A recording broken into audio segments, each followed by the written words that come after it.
Après quasiment 6 mois d'attente, le personnel du centre hospitalier de la Guadeloupe et les syndicats et plus largement les Guadeloupéens sont enfin fixés.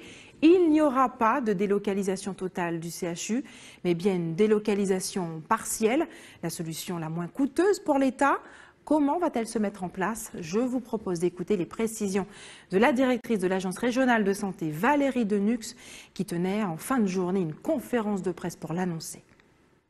Suite à toutes les consultations que nous avons faites, nous avons vraiment demandé à la communauté médicale, aux syndicats, aux agents, aux élus, aux usagers aussi, leur avis. Et nous sommes arrivés à la conclusion qu'il fallait rester en partie dans le CHU, le décontaminer, le nettoyer, le réhabiliter pour tout ce qui était le plateau technique et les soins adultes.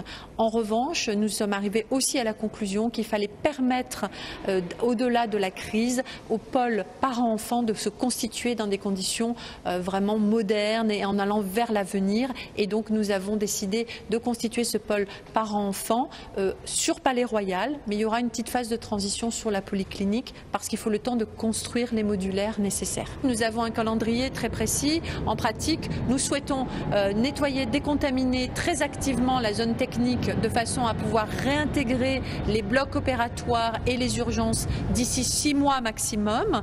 Et pour le pôle mère-enfant, nous souhaitons qu'il soit constitué, on va dire, d'ici à peu près 14 à 15 mois. Dans la première, c'est à environ 55 millions d'euros, donc délocalisation totale sans réintégration. Dans la deuxième, qui est délocalisation partielle avec réintégration totale, c'est environ 45 millions d'euros. Et l'option que nous avons choisie, c'est environ 52 millions d'euros. Donc vous voyez bien qu'elles se tiennent et nous n'avons pas choisi la moins chère.